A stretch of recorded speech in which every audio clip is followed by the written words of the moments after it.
The U.S. issues warnings as Kim Jong Un arrives in Russia to meet with Vladimir Putin. And the biggest antitrust trial in a quarter century is set to begin. The Morning Rundown starts now.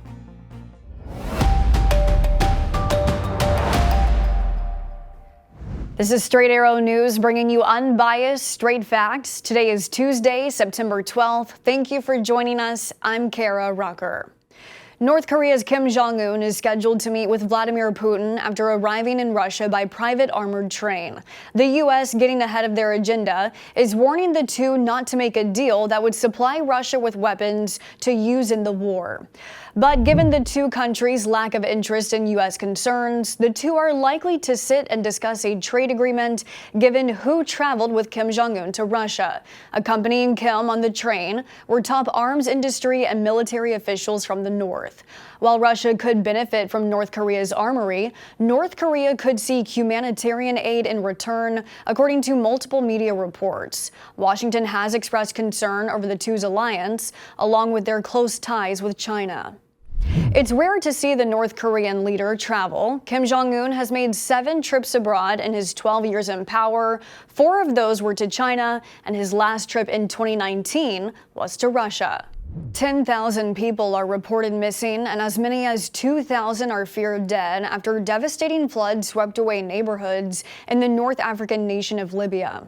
Authorities say the city of Derna was hardest hit by the Mediterranean storm named Daniel. The city, declared a disaster zone, has become inaccessible with no electricity or telecommunications networks. Officials describing parts of the city as a ghost town. Some areas were hit with more than 16 inches of rain over a 24-hour period.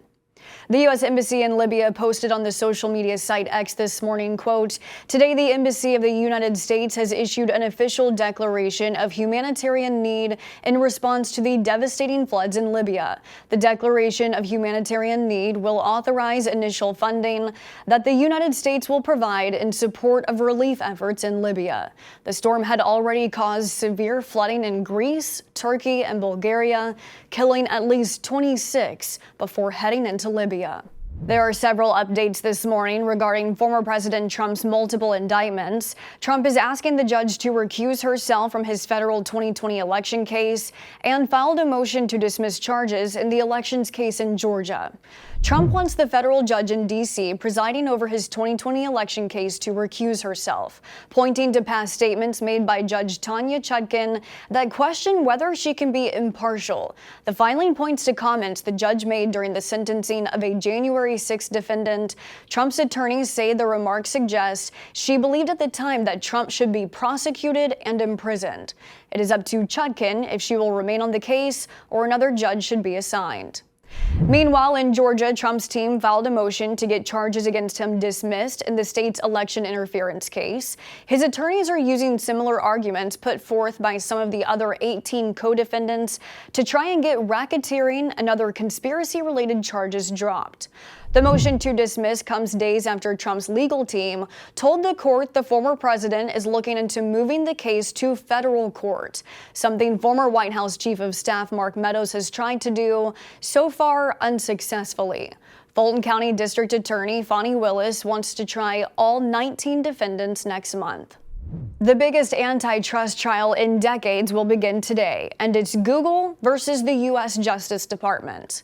The United States claims Google paid billions of dollars to Apple and other partners in order to become the default search engine on its devices and web browsers. Over the next 10 weeks, federal prosecutors will try to prove Google rigged the market's competition among other search engine companies. The lawsuit claims Google promoted itself across iPhones, Apple's Safari browser, Mozilla's Firefox, and other platforms. Top executives at Google and potentially Apple, too, are expected to testify. Google argues it faces a wide range of competition, from Microsoft's Bing to websites like Amazon and Yelp, but says people have long preferred their search engine, hence the term Googling becoming synonymous with looking things up on the internet. Google commands about 90% of the internet search marketplace. MGM Resorts reported a cybersecurity issue that impacted operations at its casinos, gaming, and entertainment properties on Monday, and its main website remained down as of Tuesday morning, the homepage urging guests to call their hotels for reservations. The issue first began on Sunday and impacted the company's casino floors and reservation systems, but MGM released a statement saying gaming floors are since back in business. Law enforcement is working with MGM on the matter. Details on the cyber threat are limited as an investigation into the cause has begun. Finally, this morning, two companies well known to supermarket shoppers are coming together in a deal estimated to be worth $5.6 billion.